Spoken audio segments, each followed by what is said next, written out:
In this video, I'm going to talk to you about the do's and don'ts of painting, including brush technique, color mixing, setup, and cleanup. First of all, let's talk about what not to do. So here I am, here's my palette, here's my setup. I noticed that the paint is not well mixed, and I'm just kind of pouring it out, making a big old puddle. Oh, the paint and the binder is all separated. Look at those big old puddles on that palette. They're gigantic. There's so much paint there. When I go to paint my first shape, I've selected a big brush, even though I'm trying to paint a small shape. Just kind of bringing the paint in, not really thinking about where I'm placing it. It's heavy, it's thick, it's glopped on, not really paying attention to my edges. When I go to do my next color, I don't wash my brush in between, and that's going to give me streaks when I paint. I'm not sure where to put the yellow because I didn't label my wedges. Whoops. Oh, look at how streaky that is. It doesn't even look like yellow. Now when I go to do my blue, again, I didn't wash my brush out in between. And I actually put it in the wrong wedge because, again, I didn't label my wedges. When I go to mix my first secondary color, which is green, I'm gonna kind of mix the blue and the yellow together, but you know, not really. It's streaky, it's striated. It's not really a good green, and it's contaminated with red, so it's kind of becoming brown. It's kind of becoming mud. I decided I finally did want to wash out my brush in between, but I didn't dry it, so it's going to water down my colors.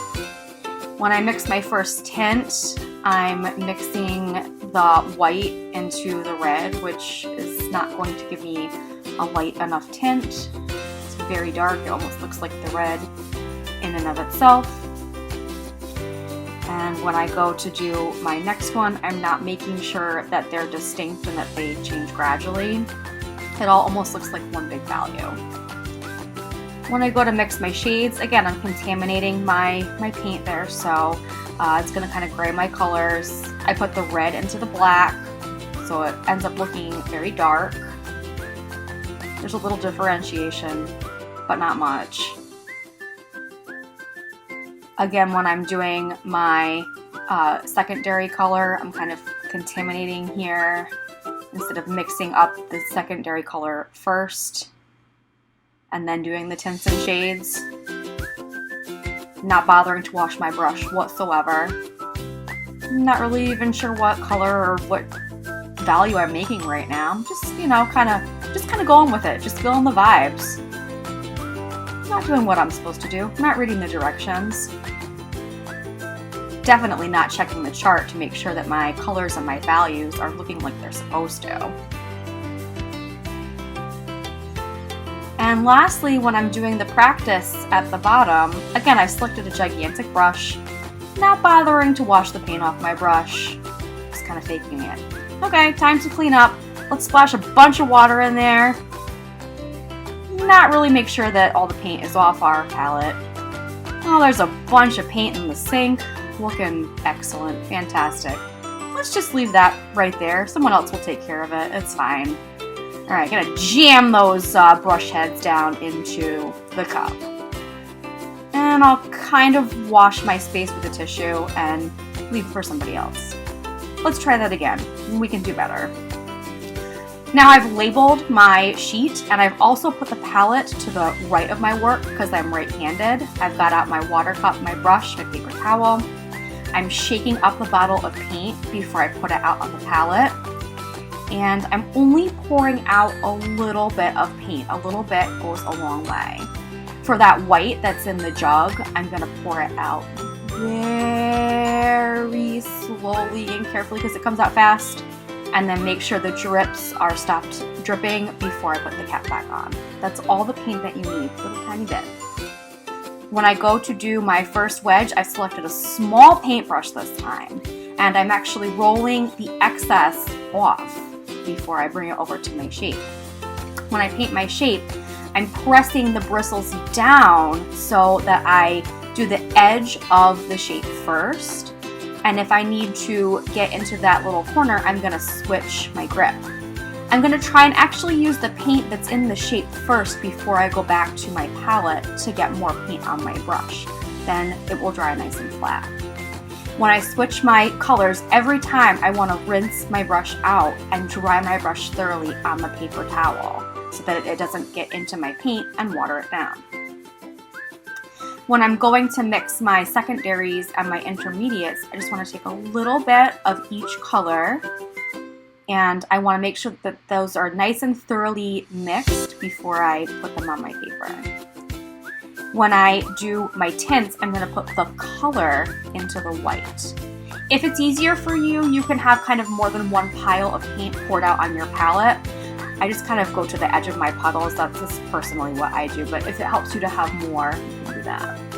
When you're doing your shades, you only need a teensy-weensy tiny bit of black, and you're putting the black into the color. A little tiny bit of black goes a long way when we are painting.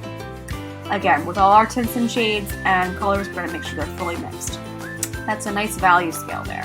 Okay. All right, so when I do my secondaries, I want to make sure that the secondary color is mixed first, and then I'm putting it into the black or the white. We're not cross-contaminating the black on the white because that's going to gray our colors. That's not what we want. Look at that value scale. It changes nice and gradually. It's distinct. All right, when I go down to do my practice this time, I'm remembering, again, small brush, using what I know about rolling the paint off, using the paint that's already in the shape to bring it through the shape, switching my grip to get my edges and my details. When it's time to clean up this time, I'm going to get myself a sponge, and I am going to actually sponge the extra paint out of the palette and make sure I'm getting all of it off. I'm going to rinse and wring out my sponge so it doesn't mess up somebody else's palette or the tabletop. Put it back in the stack. Dump out the extra water. I noticed there was a little paint left on my palette, so using a sponge, or you can use your fingers, you can wipe that off so that the palette is completely clean. I'm going to kind of dump out the extra water. Make sure the faucet is turned off. When it comes time to wash my brush, I am going to thoroughly rinse out the bristles under the water. Actually use your fingers to get the paint out of the hair of the brush. You can even use a little bit of soap if that helps. Just make sure that you rinse it out when you are done. I'm going to give it a little tap to get the extra water out. Bring it over and set it nice and gently with the bristles to the sky so they don't get bent and damaged. I'm going to dump out the dirty water. I'm going to rinse out my cup, and I'm going to put it nice and neatly back into the stack of cups that are back by the sink. I also am going to take a couple extra seconds and just make sure the globs of paint are washed down the drain, the sink area is nice and neat, and that the palettes are nice and clean and stacked in the dish drainer. If there's anything on my table, I'm going to grab a wet sponge and I'm going to clean until the spot is on, and then I'm going to put my work on the drying rack to dry.